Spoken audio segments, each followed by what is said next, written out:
does not promote or promotion any illegal activities. All content provided by this channel is meant only for educational purposes. Dinhata ২ নম্বর ব্লকের বিভিন্ন এলাকায় পাটক্ষেত পরিদর্শনে জেলা ও block কৃষি দপ্তরের আধিকারিকরা।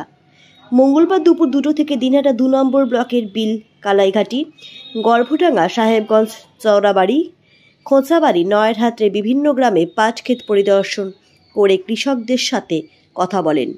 প্রসঙ্গত, বর্তমান সময়ে পাট গাছে ফেলিমোপার পোকা অর্থাৎ চলতি ভাষায় ঘোড়া পোকা ক্ষতি করছে। পোকার হামলায় বেশিরভাগ জমিতে গাছের উপরিভাগে নরম ডগা কাটা পড়ছে। এই পোকাগুলি পাট গাছের পাতা খেয়ে নেওয়ার ফলে পাটের স্বাভাবিক ফলন ব্যাহত হওয়ার আশঙ্কা দেখা দিয়েছে।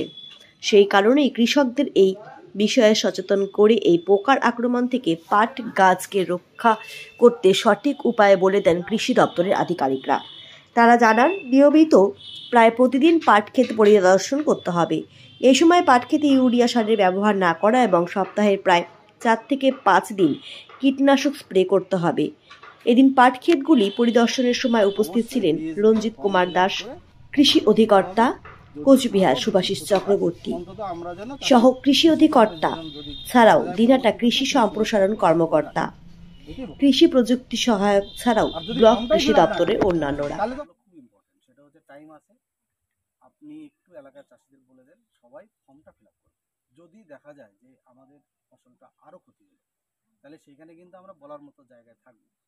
যদি আমরা ফর্মটা ফিল আপই না করি, অবশ্যই হবে।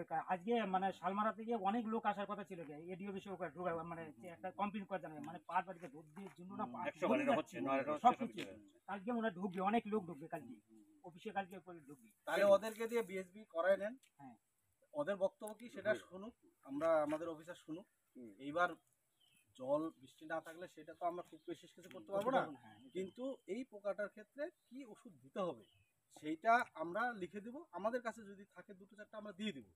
তারপরেও যদি অনেক চাষি আসে আমরা লিখে দিব, সেই ওষুধটা কিন্তু 2 বার স্প্রে করতে হবে। তার সঙ্গে অবশ্যই বিএসবির ফর্ম ফিল আপ করে আপনাদের দিতে হবে।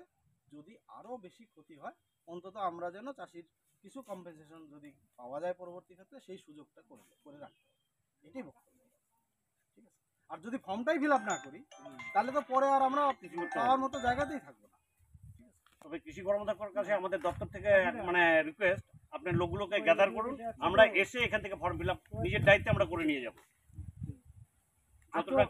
সেটা আমাদের ডিসি হোক নন ডিসি হোক। রিপোর্ট তো করবোই, আমি সাহেবের সঙ্গে অলরেডি কথা বললাম যে আমাদের ফিল্ডের থেকে যে রিপোর্টটা করার এটা আমরা করে দিচ্ছি।